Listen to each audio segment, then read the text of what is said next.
Yo, oke, assalamualaikum warahmatullahi wabarakatuh. Jumpa lagi di channel Hero Gistar. Di edisi video konten gua kali ini, gua akan membahas mengenai motor yang dimana motor kadang ada yang suka motor nge-gym.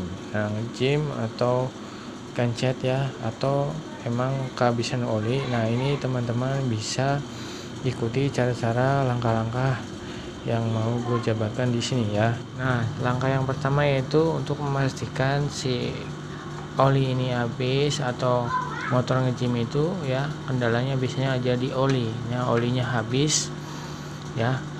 Dimana oli habis itu pasti akan yang namanya nge-gym atau gancet. Nah, cara mengakalinya teman-teman bisa yang pertama itu buka terlebih dahulu ini ya, tutup olinya. Nah, setelah dibuka teman-teman bisa mengisinya ya. Mengisinya di sini bisa menggunakan oli baru atau oli bekas, tapi nanti setelah hidup atau bisa oli bekasnya itu diganti. Tapi kalau untuk pengisinya dengan oli baru tidak diganti pun nggak apa-apa ya. Nah, setelah ada pengisian oli lewat sini, teman-teman jangan langsung dienggol-enggol ya.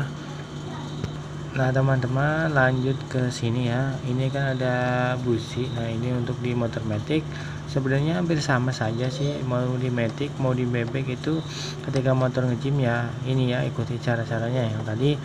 Lewat oli, tutup oli, dibuka, kemudian ini dari busi yang pertama teman-teman itu buka, dilepas pakai kunci busi, kunci 17 itu sama aja ya.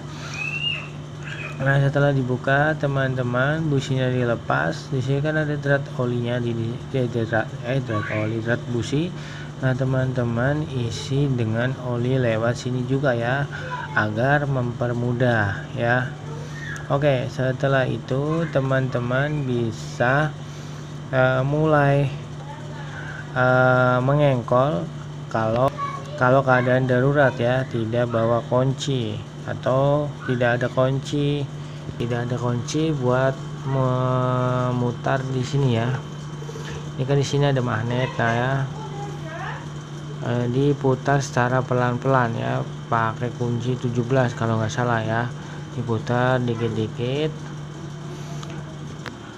ataupun teman-teman bisa mengengkol-engkolnya secara perlahan ya. Di sini seperti ini ya, engkol sampai kira-kira itu ada pergerakan, tidak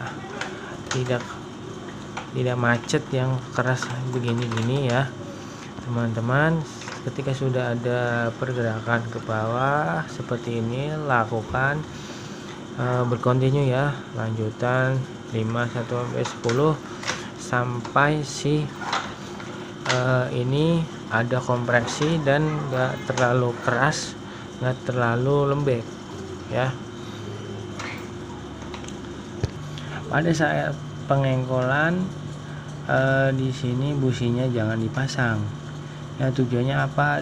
Tujuannya agar lebih enteng, itu mempermudah lagi ya. Nah, tadi setelah diengkol sudah mulai bisa, lakukan cara yang tadi lagi ya, busi dipasang kembali ya. Setelah busi dipasang kembali, kemudian diengkol kembali. Nah, seperti ini ya, seperti busi udah dipasang, diengkol seperti ini. Nah, itu ada udah suaranya seperti itu ya, contohnya seperti itu. Nah seperti itu ya teman. Kemudian kalau emang bekas, silahkan tap dulu. Setelah tap diisi kembali ya, isi terus diengkol kembali. Kemudian setelah sudah busi sudah dipasang, silahkan teman-teman bisa menyalakan kembali ya. Jangan lupa kunci di on kan ya. Setelah itu nyalakan itu ya. Semoga bermanfaat, dan jangan lupa untuk teman-teman olinya diutamakan ya, agar tidak terjadi lagi nge-gym itu repot ya. Ketika di jalan atau tengah malam itu sangat repot, apalagi jauh dari rumah, itu sangat merepotkan dan melelahkan, menguras tenaga ya. Ada juga bengkel yang nggak mau mengakali atau mau nyari yang besar, lebih yang besar ya, itu dia menyarankan untuk dibongkar mesin. Sedangkan bongkar mesin biayanya sangat besar ya. Ngecim itu dibongkar semua ya, dibongkar semua, dicek semua, dibersihkan semua, itu sangat besar ya. Kalau menurut saya sih itu sekitar hampir 17-15 ya, sekitaran segitu, di atas segitu ya, bahkan bisa ada yang lebih ya. Oke, semoga bermanfaat.